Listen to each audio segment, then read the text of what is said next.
Today, we're jumping into an absolutely classic tale about the ultimate trickster, Sun Wukong, the Monkey King. He's up against a magical weapon that seems completely unbeatable. This is a key moment from Journey to the West, a story that proves time and time again that the sharpest mind, not the strongest arm, is what really matters. And boom, we're thrown right into the middle of the action. Our hero, Sun Wukong, has just been freed after some demons literally pinned him under a mountain. And based on that, colorful greeting, he is not happy. He's absolutely furious with the local gods who just stood by and let it happen. He is ready for a fight, but he's about to find out this is one battle his famous staff can't win by itself. You see, the real problem isn't the local gods. No, it's the masterminds who trapped him in the first place, the fearsome golden and silver horned kings. And they have this incredible weapon, a magic gourd, that seems, well, pretty much unbeatable. Now you gotta understand, this was no ordinary weapon.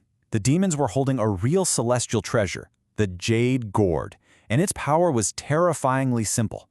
It could trap anyone, a god, a mortal, even the great Monkey King himself, all with just a single word. The demon's own words here reveal the whole trap. The plan is to send 2 of their lackeys out with the gourd. All they have to do is call out Wukong's name, and the second he answers, poof, he's sucked inside and trapped. I mean, it seems totally foolproof, right?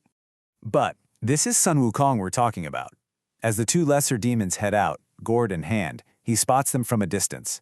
He knows that charging in head first is way too risky, especially against a weapon he knows nothing about.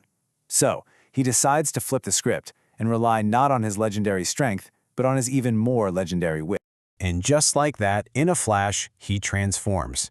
The furious, powerful Monkey King is gone. In his place, a harmless-looking, elderly Taoist priest.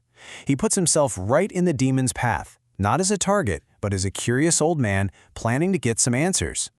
So this is the core of the problem Wukong is facing, right? He can't smash the gourd if he gets trapped before he can even lift his staff. He needs information, and he needs it now. His solution? Well, it's so simple it's brilliant. And this is where the demon's foolishness just puts a massive smile on your face. The disguised Wukong just pretends to be curious, asking them all about the amazing treasure they're carrying. And in their pride, these 2 idiots spill the entire secret of their supposedly unbeatable weapon to a complete stranger. Okay, so now Wukong knows their secret.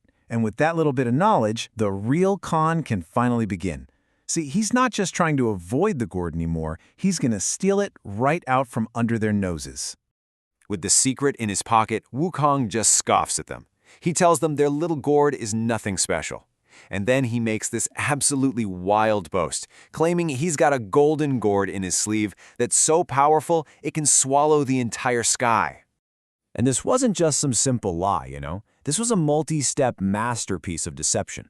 His plan involved not just tricking these 2 demons, but convincing the highest power in the entire cosmos, the Jade Emperor himself, to get in on the scheme.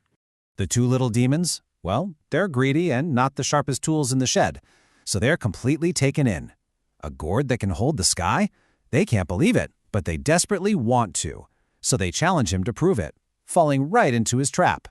Wukong accepts their challenge with his cool, confident swagger. And with that, he sets the most insane part of his plan into motion. He's about to perform a trick that's going to fool not just these 2 demons, but reality itself. I mean, just look at the speed of this operation. Wukong leaves his physical body behind on Earth, zips all the way up to the heavenly court, somehow talks the Jade Emperor into helping him, and is back in his body in about a minute. The Emperor agrees, using a giant black flag to just temporarily block out all the light from the heavens. So, for those 2 small demons standing on the ground, the entire world suddenly plunges into total darkness.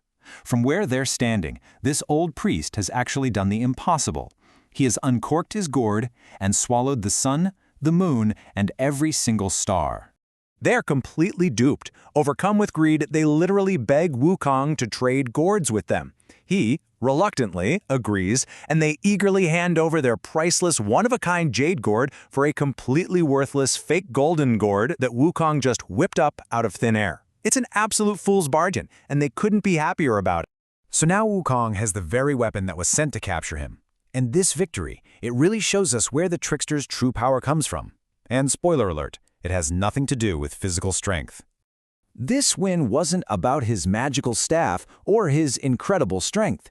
It was a perfect display of the traits that truly make the Monkey King who he is.